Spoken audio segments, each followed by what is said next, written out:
Ini beliau isyaratkan inilah akhir daripada apa yang Allah Ta'ala mudahkan kepada beliau untuk mengarang. Jadi mengarang itu bukan satu hal yang mudah. Ada banyak orang punya ilmu tapi nggak punya karangan. Terus kalaupun nanti punya karangan masih ada lagi masalah. Falahul hamdu awalan wa akhiran.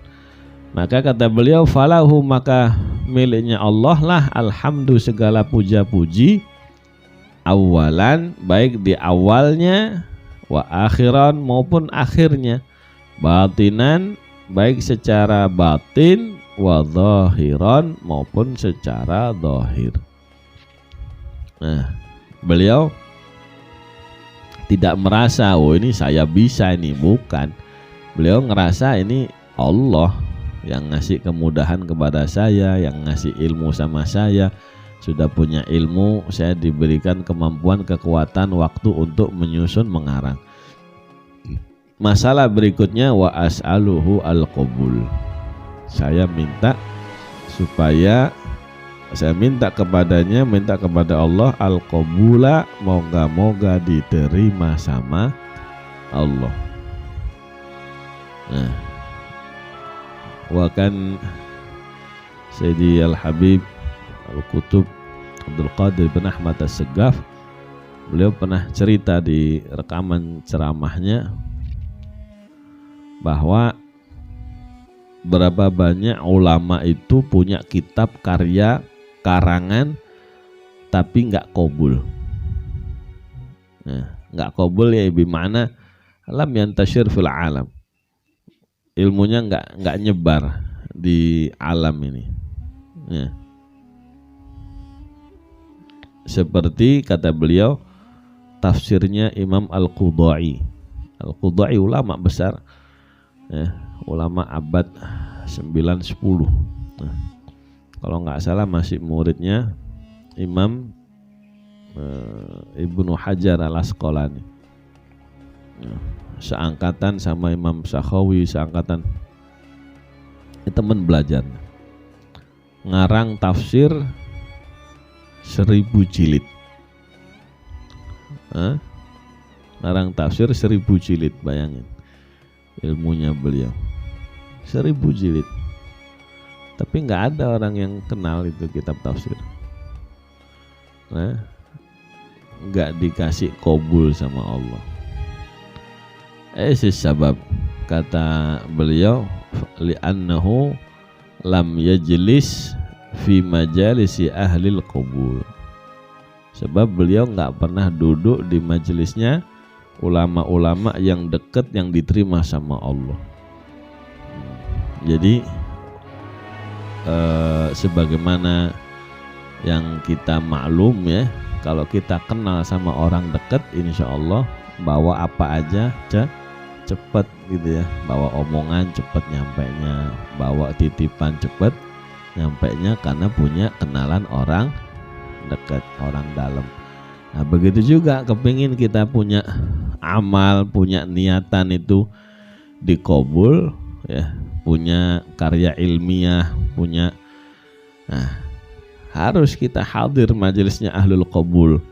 Nah makanya kita hadir di majelis-majelis tahunan ulama, aulia, sholihin, para masyayikh kita, ya, supaya ilmu yang kita dapat ini dapat kecipratan, keberkahan qabulnya.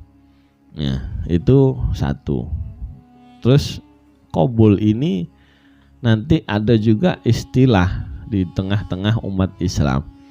Ada kitab itu mempunyai gelar talaqathul ummatu bil qabul. Kitab ini sudah diterima oleh umat Islam sebagaimana kitab-kitabnya siapa? Imam Qadhi Iyad, Imam Ghazali. Ya, nggak ada ulama yang protes. Ya, itu diterima luar biasa.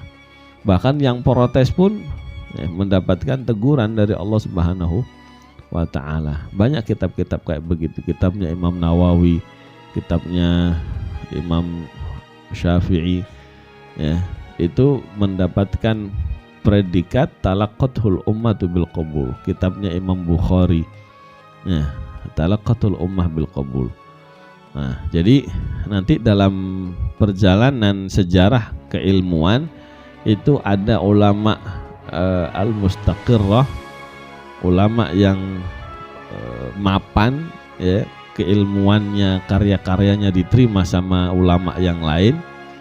Seperti lagi Imam Ibnu Malik, gurunya Imam Nawawi, Imam Ibnu Malik itu gurunya Imam Nawawi Zakaria ya Abu Zakaria Yahya bin Syaraf An-Nawawi.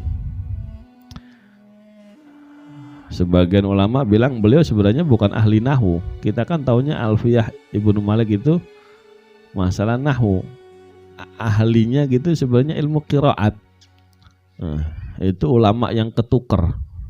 Nah, Imam Syatibi itu ahli nahwu, tapi ngarang qiraat yang keterima sama Allah ilmu qiraatnya. Akhirnya kita kenal kalau ilmu qiraat Imam Syatibi, kalau ilmu nahwu Imam Alfiyah Abu Malik, ya kan, kitab Alfiyah.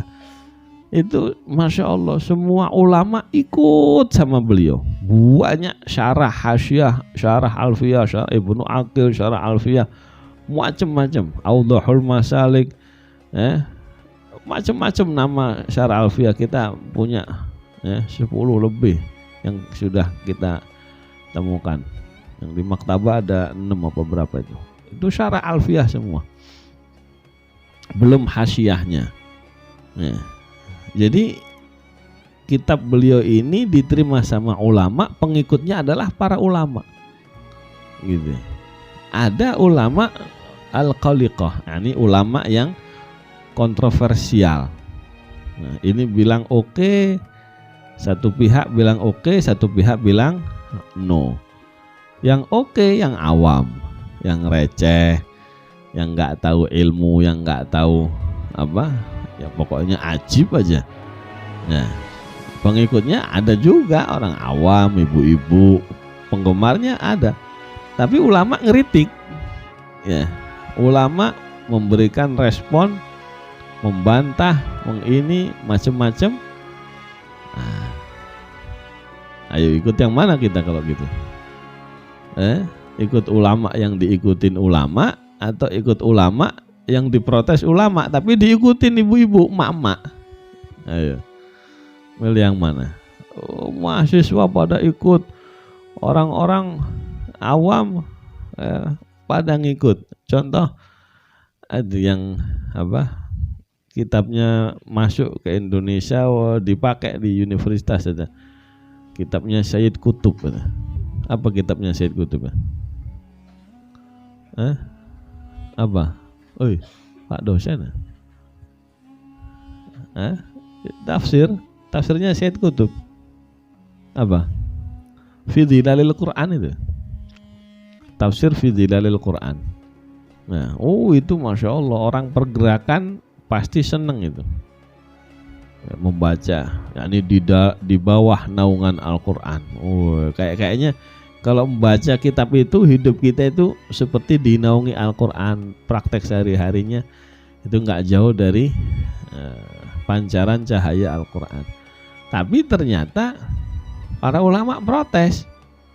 Nah, kitab ini mukhalafah jumhur ulama tafsir. Nah, kitab ini bertentangan dengan jumhur ulama tafsir. Yang tahu siapa? Ya ulama. Kita mah nggak tahu, beker aja, baca. Dulu di kampus begitu, nggak tahu, ajib. Ulama ada yang protes nggak? Gitu. Ada yang negur nggak? Nah, disitulah perlunya kita baca syarah, baca hasyiah. Nggak cukup ngaji dengan satu sumber.